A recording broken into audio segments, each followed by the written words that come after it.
A lot of people have accused Bitcoin of being a pump and dump scheme. But when you really get into the rabbit hole, right, and you start to understand the nature of money, the history of money, the desired properties of money, I think you come to this realization that Bitcoin simply cannot be a pump and dump scheme because there's no better asset to dump it into. Correct. It's a pump scheme. It just goes up. Preach, Robert. It just goes up. That was Robert Breedlove from his show, the What is Money Show. And I'm going to show you in this video why Bitcoin goes up. I don't like talking about Bitcoin in fiat currency dollars, but unfortunately we have to because that's the system we're in now. It's almost like comparing a locomotive or a train in comparison to horses. I love to use that analogy. I got that from Luke Broyles because that's the paradigm shift that we're into. Ladies and gentlemen, the world just moves with technology, and the more technology we have, the more richer we become in the world, and we're not going to go backwards. We're going to move forward, and it's just more efficient. We do things easier and more efficiently. Right now, what I'm getting ready to show you is the rational root. Now, he's a guy that's big on charts, and he's big on privacy. He hides his face and stuff like that, but he's going to show you why. In this chart, he has an excellent presentation. This is from I think it was March 2023 during the Bitcoin the Bitcoin conference. It was one of the side presentations and stuff. He was doing this at the same time Robert F. Kennedy was talking. It's an outstanding presentation. He's going to show you Bitcoin's a black hole, ladies and gentlemen. Let's get on into it. Hello, Miami. It's a busy. A lot of audience I see. Everyone is probably at the RFK, but they might join in. My name is Root, the rational Root. As you can see, I'm a carrot who values its privacy, and I'm fascinated by cycle analysis and on-chain analysis. And I'm going to take you on the journey of Bitcoin's 4-year cycle. As you might know, Bitcoin tends to move in a 4-year cycle. And I'm going to take you back all the way to the Genesis block. So January 3rd, 2009, Bitcoin launched. Bitcoin didn't have a price yet. And I'm going to show you the spiral chart. So to explain, so you all can follow a little bit, one rotation in this spiral represents 4 years. And so that means that we start at the top at 2009, and then one quadrant is a year. So we go from 2009 to 2010, and we keep on rotating. So one rotation is 4 years, and then we keep on rotating till today. So each ring in this spiral represents its dollar valuation, and that is, it goes from $1 to $10 to $100 to the most outer ring, which is $1 million. Now, if we plot Bitcoin's price, we can see it doesn't have a price value yet in 2009, but somewhere in 2010, that price starts, and it starts to spin outwards. Now, those white dots that you can see are the all-time highs that Bitcoin is making. And so it keeps on spinning outwards. We're now in the second cycle. And those big white dots that you can see, those are the cycle all-time highs. So now we get to the third cycle, and we keep on spinning a lot of all-time highs there. And those red dots that you can see, those are the cycle lows. And so it's quite fascinating how Bitcoin's cycle keeps expanding outwards here and the lines never cross each other. So what the really cool thing about this chart is that without any price model, we can kind of see the path that we're on. If we continue on the same path, Bitcoin's price next cycle is going to move somewhere between $100,000 and $1 million. Now the key phrase to that is if it continues to go where it was going in the past, 3-4 cycles. You know what I mean? And the reason why they go by every 4 years, approximately every 4 years, is because of the Bitcoin halving. So what exactly is Bitcoin halving? Bitcoin halving is a process that regulates the amount of Bitcoin rewards issued to miners for helping secure the network. Specifically, it does this by cutting the reward in half roughly every 4 years. But first, let's back up a bit. So, as mentioned, the total supply of Bitcoin is capped at 21 million coins. After 21 million coins are mined, no more Bitcoin will be created. Since Bitcoin is not run by any one single entity, it requires miners around the world to participate in validating transactions and securing the network. In return, miners are awarded with Bitcoin for every block, which are what transactions are grouped into, they add to the blockchain. At the time Bitcoin was launched, the reward per block was 50 BTC. The code is set so that miners' rewards are cut in half for every 210,000 blocks added to the blockchain. As each block takes approximately 10 minutes to mine, this means it takes roughly 4 years to add that many blocks to the blockchain, with the first Bitcoin halving taking place in 2012, halving the reward to 25 BTC, the second in 2016, halving the rewards to 12.5 BTC, and the latest halving event taking place in May 2020, halving the rewards to 6.25 BTC. The next one is expected to take place in 2024. What does the halving mean for Bitcoin? Based on the basic principles of supply and demand, the Bitcoin halving tends to result in increased Bitcoin prices if demand increases or remains constant. This is because the halving reduces the amount of new Bitcoin entering the market. Bitcoin's limited supply of 21 million makes it a scarce and thus valuable asset if the demand for it continues to increase. But basically, every 4 years, the miners get half of the Bitcoin. Half of the Bitcoin gets mined every 4 years. So the supply of Bitcoin gets lowered by half every 4 years. And according to that chart that he's doing, in the price of U.S. fiat currency dollars, the range is going to be anywhere between $100,000 and $1 million. And by the way, this is before BlackRock and all these companies are coming out with their own ETFs. So pay attention. So there's other fascinating things. So the lines never cross each other, and it's not that the price never falls below some price of a previous cycle. It's just that within this 4-year time period, those lines never cross because the cycle follows a similar pattern. Now, something fascinating here is that most of the white dots, the all-time highs, they all seem to fall in the first quadrant, except for the first cycle, and that's because Bitcoin didn't have a price yet in 2009, so it was a bit of a contracted cycle, that first cycle. But all of the other 3 cycles, we have had nearly all-time highs in that first quadrant, with the peaks of the cycle reaching an all-time high around Christmas time of that year, so every 4 years. Now, the next year, Christmas, we didn't have such a white Christmas. Bitcoin was making its bottom. And also this cycle, again, we made a bottom exactly there at the south of this chart. And so it seems very likely that the bottom is in on a cycle basis. Now, since that bottom, we've kind of doubled in price. And so we're on our way to the next halvings. And those green dots that you can see are Bitcoin's halvings. Now, Bitcoin's halvings traditionally were kind of the catalyst for a bull market, and you can see that after those halvings, we get all those white dots. So those halvings functioned as a supply shock.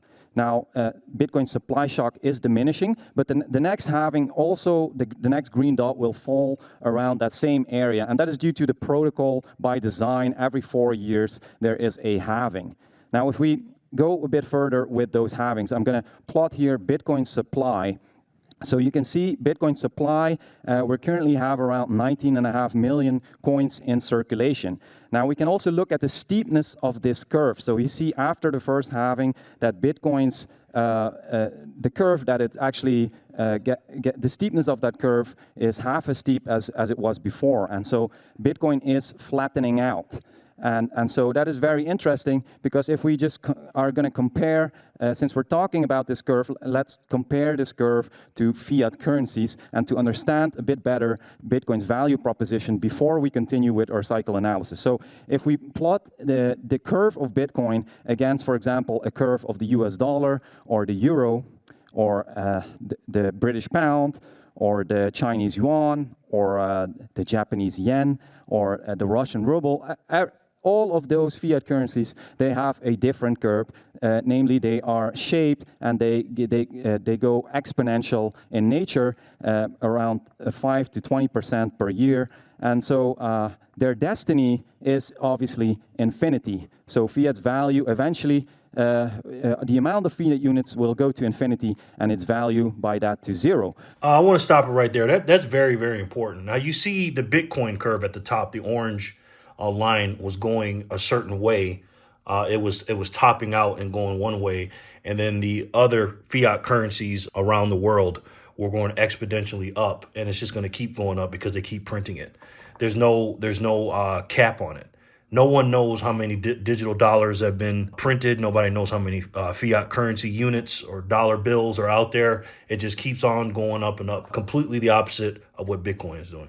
Now, Bitcoin is the only one that stands out with its hard cap of 21 million. And so because Bitcoin flattens out, we literally get an infinite amount of units, so infinity divided by 21 million. So Bitcoin's value proposition is a native internet protocol with this hard cap, digital scarcity, and you can see, but by design, we will go up if measured in fiat currency.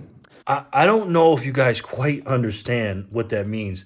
They're dividing all the dollars by 21 million as the denominator, right? There's only going to be 21 million coins, and there won't be 21 million in our lifetime. This is for our great grandchildren. There's only 19 point something now, and there's a few million that's already been lost because somebody died or they lost their keys, their password, or what their key phrase or whatever.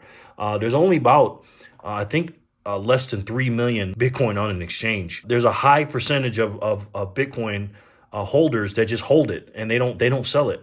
Bitcoiners are never going to sell their Bitcoin, and I'll talk about that later. So when you see 21 million, it's not really 21 million. It's only about 3 million that's left on the exchanges to buy. And this is before the ETFs get involved. You know what I mean?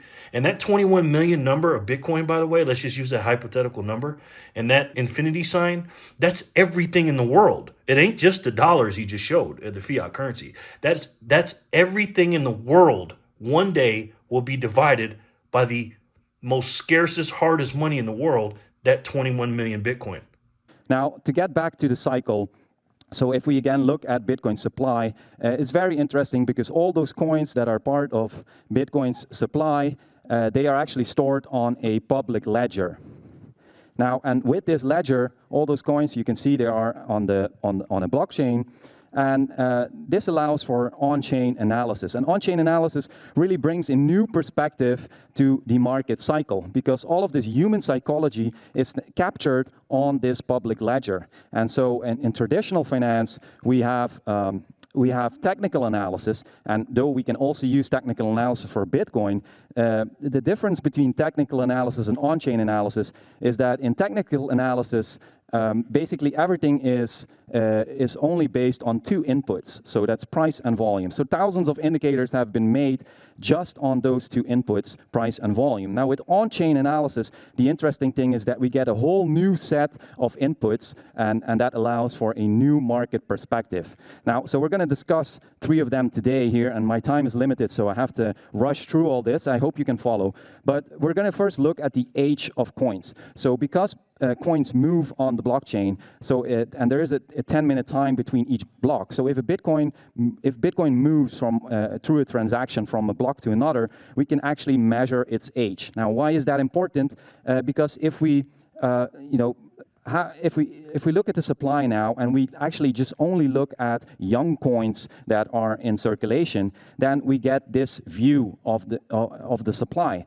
Now, if we plot this against the price, and again, those white dots that you can see are the all-time highs, then we see that we have kind of a base load of young supply. And this could be seen as a proxy for demand. So since price is a function of supply and demand, we can see here that we have kind of a base load of demand, that white line, and we have those peaks that go above it. And those peaks, they correlate with these, if you can see these blue areas, these peaks, they correlate with those white dots, the all-time highs that Bitcoin is making. And so it seems that only every 4 years we have a peak in young supply, so new hype basically coming into the market, and then it fades away, and it's kind of part of the market cycle. So the next halving is only a year away, and it's kind of waiting for a new inflow of those young coins, which tends to happen only every 4 years. Now, so this is the demand side of the price function. So if price is a function of supply and demand, we now discussed a proxy for demand. We're going to go to the next on-chain methods that we can use, and that is invested money. So if a coin moves again through a transaction from one block to another, there is actually a sell price and there's a purchase price. And this allows us to actually calculate the money that's invested in Bitcoin. And we can also then make an average purchase price of all Bitcoin. And it's one of the fundamental indicators of on-chain analysis. It's called the realized price. Now, if we plot that realized price into the price chart, that white dotted line that you can see, then only every cycle, the blue areas again, we move, Bitcoin's price moves below that average purchase price. And the meaning of this is that at the moment that the price goes below the average purchase price, then on average, people are at a loss with their Bitcoin holdings. So all people that own Bitcoin, on average, are at a loss on the moments that we are below that realized price, and that is only during a bottom formation of the cycle.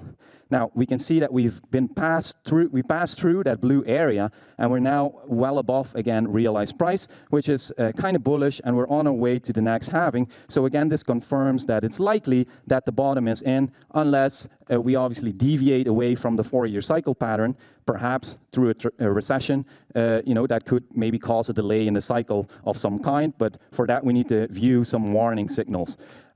But for now, everything seems to be good. So yeah, and those blue lines in that chart, we're past that point now. Most people that have been dollar cost averaging after a certain point, because everybody talks about, oh, it went up to 69,000, you're losing money. A lot of people didn't put it in at 69,000. You know what I mean? A lot of people put it in at 10,000, 20,000, 30,000, 15,000. Right now, on average, if you put in at a certain time, I saw a chart the other day, people are up in fiat dollar currencies. Currency unit, political currency units. Now, this next chart right here, they're gonna, and again, the halving every 4 years when the supply of Bitcoin gets issued out in half. So right now we get 900 a day, Bitcoins a day, and about April 21st, 2024, it's going to be 450. It's going to be a half. Instead of 6.25 every 10 minutes, it's going to be 3.125 every 10 minutes. Now, this next chart is really, really cool. He's going to show you HODL, H-O-D-L, means hold on for dear life. That's a Bitcoin term. And then they're going to show traders, and then they'll show the difference between the people that hodl and the people that trade their Bitcoin. Check it out. The last one, and I hope you can stick with me here, this is a little more complex, but I'm going to try to explain it by example. So we're going to look at spending behavior on the blockchain. And this is really worth it, so please pay attention. So I have two entities here, or two users of Bitcoin, the hodler and a trader. And the hodler is a person who just keeps on stacking Bitcoin. He just buys Bitcoin every week, for example, and he keeps on putting it into cold storage. Now, he might spend just that last little bit because he wants to go to the Miami conference. A trader is a lot less reliable. So a trader maybe buys and sells. Maybe he takes on some leverage, and maybe he loses out on a trade and again loses some Bitcoin, or maybe he does also purchase a little bit. So, but if by this definition we can see that a hodler, the supply of a hodler is a lot more illiquid than the supply of a trader. Now, we can define this by saying if someone spends less than 25% of their holdings, then that person is a very illiquid person. And if someone spends more than 25% of his holdings, then we can say, okay, this supply is very liquid. It could basically be sold at any moment in time. Now, if we divide our supply into those two categories, then we get the following view, again, which is very interesting. We can see that most of the supply is actually illiquid. So most of the supply is just storing value. Now, this kind of makes sense because if you think about it as Bitcoin as a store of value, then it seems natural that most of the value is just stored. And this is also true in real life, because if you think about all the value in the world, most value is just sitting either in real estate or bonds. It's actually a lot smaller part of all value in the world that's actually moving in liquid. So this is also the case for Bitcoin. And the next interesting thing about this view is that we can look at the actual growth rate of illiquid supply. And if we do that, like pre-halving one, we had around 7,500 coins that were added to the supply issuance, and we only had around 6,000 coins a day that were added to the illiquid supply. Now, the next halving, obviously we had the supply shock, meaning that we only had around half of the coins, so 3,900 coins a day on average added to the circulation, and only 2,700 coins a day were becoming illiquid. Now, in the third halving, again, we have the supply issuance. We go to 1,900 coins a day, and the illiquid supply is only growing on average by 1,000 coins a day. Now, something happened after that third halving, and we went from 1,900 coins a day to 900 coins a day entering in circulation, but illiquid supply kept on growing at a faster pace. It actually became 1,700 coins a day. So it seems like this third halving is kind of an inflection point where illiquid supply is suddenly outpacing new supply issuance. And this is a pretty big thing, because even after the fourth halving, that 900 a day will become 450 a day. And so, I mean, we can even fall back to 500 coins a day in a liquid supply, and we're still outpacing new supply issuance. So it really seems that the third halving was this inflection point. And this was bound to happen with Bitcoin because Bitcoin's supply curve is flattening out, as we discussed. And so even if illiquid supply growth would be just as a constant rate, eventually it would start outpacing supply issuance. And that seems to have happened now after the third halving. Now, if you think again as price of a function of supply and demand, now we're looking at the supply side. But illiquid supply, we can kind of ignore because it's just value that's stored. It's just Bitcoin that's taken off of the table, and it's just stored in cold storage, and it won't move. So the available supply for trade is actually the orange part of this chart. I absolutely love that chart. Now, this next part is going to blow your mind, ladies and gentlemen. Again, everything is about supply and demand. So like you said, that orange part is the liquid Bitcoin, and the blue is the illiquid, right? The blue is where my Bitcoin is, right? I'm never going to sell my Bitcoin. I'll talk about that at the end of the video. And on the left side of the chart, you're going to see 2 million, 4 million, 6 million, 8 million. I think, like I said, there's around 3 million Bitcoin or so available to buy in the liquid market on the exchanges and stuff like that, and also people selling them and stuff. Michael Saylor today, he bought 12,333 Bitcoin, yesterday. He just added 12,333 Bitcoin, and he already had 140,000, him and his company, MicroStrategies. He has 152,333 Bitcoin at a price of like 28, 29 something thousand. He's actually in the green right now when it comes to the fiat currency. He owns, based off the 21 million Bitcoin, he owns 1 out of every 140 Bitcoin. Ladies and gentlemen, there is not that much Bitcoin left.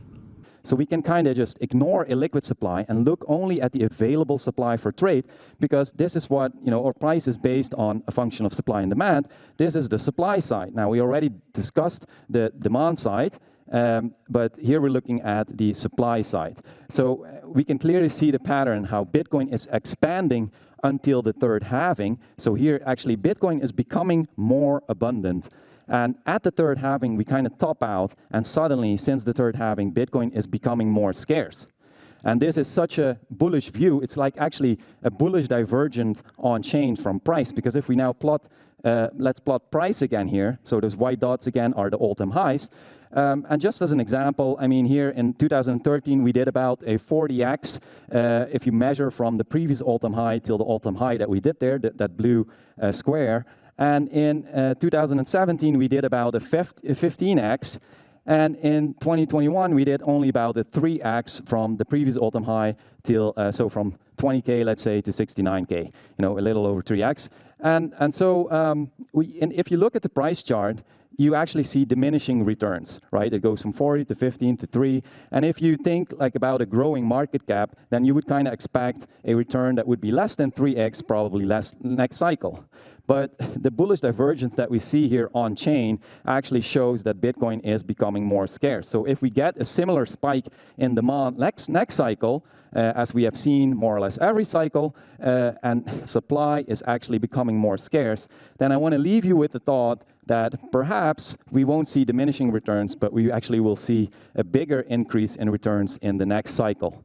So thank you very much. I hope you enjoyed that. You can find me on the Bird apps as The Rational Root. And if you like my charts, you can go to bitcoinstrategyplatform.com. Great presentation. I highly recommend you follow him on Twitter. My Lord, I've learned so much from Twitter, man. Forget about diminishing returns, man. This thing is, my Lord, I have never in my life seen anything like this. ladies and gentlemen. And this is why I talk to you guys so much, because you guys are precious metal stackers and you get the fiat currency stuff and everything else. Let me tell you why I am not going to sell my Bitcoin, right?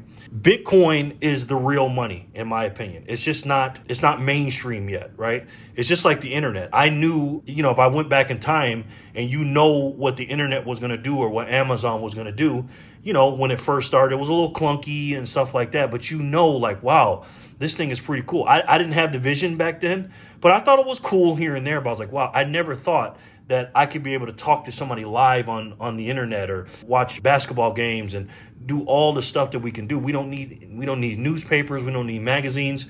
We can do everything online now, right? What the internet did for information, I truly believe that Bitcoin will do for money. And I can't stress that enough. And the reason I'm not going to quote unquote sell my Bitcoin is because what am I going to sell it for? I'm going to sell it for a dying dollar. And you cannot measure a nonlinear system like that. This works more like chaos theory. Bitcoin is repricing that entire system, but from the outside in. In Bitcoin, you could simplify this really easily. Prices fall to the marginal cost of production, no matter what. But the only thing that could measure that phenomenon is something that was outside the system of debt. What's happening in Bitcoin is why 5 years ago it would have cost 100 Bitcoin to buy a house, and now it costs 10 Bitcoin to buy a house. And that'll continue to fall as all prices relative to Bitcoin will fall forever. But most people will measure those prices through whatever currency is being manipulated, and they will continue to be confused about what's happening. Because one thing for sure, even if I was only 1% sure that Bitcoin is gonna do what it's advertised to do, I'm 100% sure fiat currency one day is not gonna be here. It's absolutely 100% certain that the fiat Ponzi will fail. It's just a matter of when. I think we're going to go to a CBDC. I don't think, we're going to go to hyperinflation. I think, a lot of people think that. I don't think we're going to do that. I think we're going to go to CBDCs, and we're going to have a slave dollar. And again, if you've been on my channel for a while, I refuse to participate. So what am I going to do? Am I going to trade the most valuable asset on planet Earth, the most valuable commodity, digital commodity on Earth, Bitcoin, the most finite thing on the planet that I know for a fact there's no more of, trade that for some digital digits on the screen that they just print? People are getting poorer. People are paying more for their food. People are hurting. I see it. And that's all occurring because this money is broken. And guess what? We are all going to get poorer. The only way to change that is to fix the monetary system. Fix the money, fix the world, right? That's what we got to do. What we are doing is wrong. What I find sad is when the blue guy's angry at the red guy and saying, what you're doing is wrong, jump above it and say, you both are wrong. This whole system is broken and we need to fix the system. You know what I mean? I had a friend just got into Bitcoin. I set him up with a wallet and I zapped him some Bitcoin. It got there in a half a second and it settled. It's one thing to send money through Cashapp and Venmo. It'll show up on the screen, but it's not settled. It takes a couple of days or sometimes a week to settle. Bitcoin does not have any third-party intermediaries or whatever, third-party middlemen, anybody. You don't have to ask permission. It's peer-to-peer, permissionless. It's a ledger. It can't be taken. It can't be stopped. This thing, I have never seen anything like this, okay? And the reason why I'm not going to sell is because, again, what am I going to sell it for? It is the most valuable thing on the planet. And there's only a certain amount of them. And with this ETF coming out with BlackRock and all these big companies, what do you think is going to happen? Plus, with the halving coming up, there's more people getting into Bitcoin. The expansion is going faster with the banks closing and people understanding printing. Like I said, the ETFs are coming in. You got Michael Saylor talking about it. I watched an interview on CNBC that a guy was talking junk about Bitcoin, and the CNBC guys who normally bash Bitcoin, they were basically saying they were sticking up for Bitcoin. I've never heard that before. You also got, like I said, all the money printing, people waking up, more people are holding on to it, more people are getting into it. What do you think that's going to do to the value of Bitcoin? Because again, it has nothing to do with the price in dollars, in my opinion, because I believe Bitcoin is going to be the standard. What do you think that's going to do for the purchasing power of Bitcoin and the scarcity of Bitcoin? Again, guys, I love gold and silver and everything else, but I don't know how much silver there is.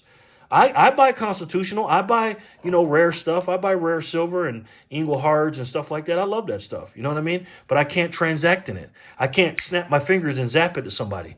We're not going to go back to gold and silver, ladies and gentlemen. And if we do, we have to trust a third-party custodian. And again, you give that much power to human beings, what's going to happen? I don't know how much gold is in Fort Knox. Do you? I don't know how much gold and silver is in the ground. Do you? Do you know how much gold and silver is in the water or in space or mountains or anything else? Or some secret caverns? We don't. And this is why I choose Bitcoin. Again, I love my silver. I love my precious metals. But Bitcoin is it for me, man. And it's going to be it for generations. I truly believe in about 6 to 10 years, Bitcoin is going to be accepted in over maybe 30 to 40% of stores and things like that. And I'm going to start spending my Bitcoin on certain things when it gets to a certain purchasing power price. And I may spend my Bitcoin because I'm not going to need that much. And by the way, I'm going to make a video about that tomorrow of exactly how much Bitcoin you need. I'm going to make a video about that. And the rest of it, maybe the rest of 95% of it, I'm passing it down to my children and my children's children and my children's children. Because this thing is, as the years and the months and the decades go by, it's going to be more and more valuable because it becomes more and more scarce. And with the digital dollar, with the CBDCs coming out and everything, that's another advertisement for Bitcoin. And then with the AIs coming out, they're going to need to be paying in Bitcoin. There's all this writing on the wall. And I say this to you 1,000 times, ladies and gentlemen. Number one is skate where the puck is going. Okay? If you would have known what you know about the internet and Amazon, take a look at this picture right here. You see this? This is a picture of what they were saying back in the days about the internet before it hit. And look what they're saying about Bitcoin. And again, it's not the exact same thing, of course, but it's very similar to me. And again, the other thing I'm screaming from the top of my lungs, guys, is get off of zero. Go to an exchange, go on Cashapp, Strike, whatever you got to do. Get a couple of bucks of it, download a Lightning wallet to your phone, either a Moon wallet, M-U-U-N, or Blue wallet or whatever, and start playing around with it and find some people that have Bitcoin and zap it to each other back and forth. And look how it works. There is no technology that's ever been like this. There is no money that's ever been like this. It's a money made for us. It's the people money. You know the saying, for us, by us, of us. Just like the Constitution, man. Read the white paper. Look into it, guys. And again, I'm screaming from the top of my lungs. Get off zero. Stay tuned tomorrow. I'm going to make a video, like I said, of how much Bitcoin you need. You're going to want to watch this video. It's going to be very interesting. So, all right, guys, let me know what you think in the comment section below. I know I sound like a crazy man to you precious metal stackers. Again, I'm not telling you to sell all your silver. I still got my silver. But again, get off zero. Buy $1 a day, $50, $10 here and there. Just buy you some and maintain your family, man, for the future. Again, skate to where the puck is going, all right? I love each and every one of you. I'm making this because I'm trying to wake this world up. I want freedom in this country and in this world. Again, we need it, and we're losing it. And I'm telling you right now, Bitcoin is freedom money. If you don't like Bitcoin, you don't like freedom. I'm sorry if you don't understand it. I'm sorry if you don't get it. But study it so you can get it. Because these men right here in the Constitution, trust and believe, if they were here today, they'd be using Bitcoin. I love each and every one of you guys. I'm passionate about this, man. You guys know me. You guys know I love my country. You guys know I'm a patriot. You know what I stand for. And I would never sell you out. I would never sell you no BS, man, or tell you something that I'm not doing. You know what I mean? I'm not telling you to put it all in. Because if I was younger, if I was in my 20s, I'd put much more. But I'm not. I'm 48. So I got to keep my precious metals. So, man, I just get passionate. Thank you guys so much for watching. Thanks for listening to me rant. Stay tuned for tomorrow's video. You're going to love that. And I love you guys, man. I really do. And thank you so much for your support. I know a lot of people don't watch my videos. If you get any value out of this, please hit the like button, leave me a comment, and share it. All right? Thank you guys so much for watching, and I'll talk to you soon. Peace and love, guys.